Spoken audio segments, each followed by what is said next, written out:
Friends, स्वागत है आपका मेरे एक और नए ब्लॉग में। आज हम खड़े हैं अपनी दूसरी वाली साइड पर। यहाँ पर आप मेरे पीछे देख सकते हैं बाथरूम के टाइल्स लगने स्टार्ट हो चुके हैं, पर यहाँ पर कुछ काम अलग तरीके से हो रहा है। आपने अक्सर देखा होगा कि बाथरूम में टाइल्स लगती है तो प्लास्टर हुआ रहता है वॉल पर, लेकिन यहाँ पर आप देखेंगे वॉल में प्लास्टर नहीं हुआ है, इस पर ही हम डायरेक्ट टाइल्स लगा रहे हैं। तो आज मैं आपको बताऊंगा कि इस पर टाइल्स लगाने का प्रोसेस क्या रहता है, और आप मेरे पीछे देख सकते हैं जोरों शोरों से काम चल रहा है। तो बाकी पूरी जानकारी मैं आपको आगे चल के ब्लॉग में बताता हूँ।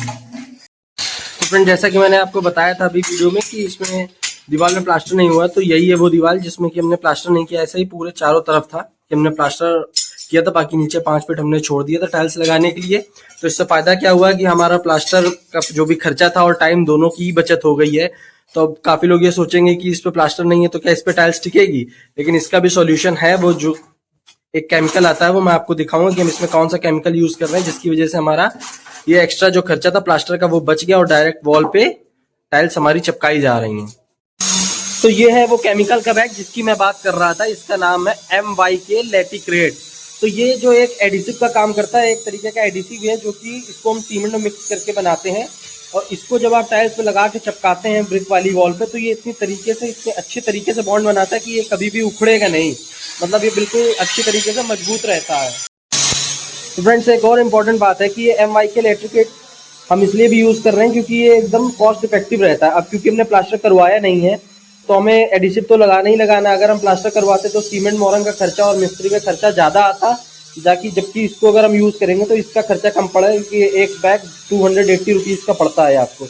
बाकी सीमेंट भी इसमें मिलता है लेकिन इतना ज्यादा यूज नहीं होता, तो आपका ये कॉस्ट इफेक्टिव ही रहता है। तो ये है कुछ इसकी कंसिस्टेंसी। हमको इसको इस तरीके से प्रिपेयर करना है कि ये बिल्कुल गीला भी ना हो और बिल्कुल टाइट भी ना रहे। तो आपको इस टाइप की थिक कंसिस्टेंसी रखनी है, और इसमें सीमेंट ना के बराबर मिलाया जाता है, तो ये काफ़ी ज़्यादा कॉस्ट इफेक्टिव पड़ता है। मतलब आप मान के चलिए एक 20 किलो का एक बैग है तो उसमें आप 2 से 2.5-3 किलो ही सीमेंट मिला सकते हैं। अगर नहीं भी मिलाते हैं तो कोई दिक्कत की बात नहीं। तो चलिए अभी हम आपको दिखाते हैं इसका एप्लीकेशन। तो यहाँ पर आप देख सकते हैं किस तरीके से इसको लगाया जा रहा है। इसको डायरेक्ट हम वॉल पे ऐसे पेस्ट कर देंगे। पाइप है सिर्फ इसमें प्लास्टर हुआ है, बाकी आप देख सकते हैं पूरी वॉल में कहीं पे प्लास्टर नहीं था। तो बहुत अच्छी तरीके से चपकता है और ये उखड़ेगा नहीं, इतना मजबूत रहता है। अब ये देखिए, ये हमारा पूरा बाथरूम कंप्लीट हो चुका है। इसमें भी सेम उसी तरीके से हमने वॉल में प्लास्टर नहीं करवाया था, और ये चीज मैंने आपको पिछले वीडियोज में भी दिखाई है। आप चाहे तो हमारा पुराने वीडियोज चेक कर सकते हो, उसमें मैंने आपको दिखाया था कि 5 फीट तक प्लास्टर नहीं है, उसके ऊपर यहाँ पर प्लास्टर है। तो मैं अभी आपको दिखाता हूँ, टाइल्स में से लॉक करके देखेंगे आप, यहाँ पर आवाज नहीं आ रही होगी बिल्कुल भी, आपको उतना सुनाई नहीं पड़ रहा होगा, लेकिन मैं यहाँ पे चेक कर पा रहा हूँ कि इसमें से हॉलो साउंड नहीं आ रहा है।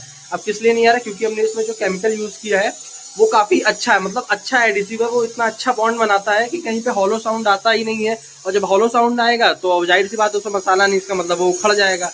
तो यहाँ पर मैं ये दिखाना चाह रहा हूँ कि आप देख सकते हैं कितना अच्छी तरीके से लेवल में हमारे टाइल्स लगाए गए हैं, और ग्राउटिंग वगैरह भी प्रॉपर हमारी देखिए फिल कर दी गई है, कहीं से भी टाइल्स हमें आउट नहीं दिख रही है। तो इस तरीके से केमिकल काम करता है, मतलब इतना अच्छा केमिकल है कि एक इतना अच्छा बॉन्ड बनाता है कि कभी निकलेगा नहीं। और आप देख सकते हैं कि हमारी फिनिशिंग कितनी अच्छी आई है बाथरूम में, आप चेक कर सकते हैं ये।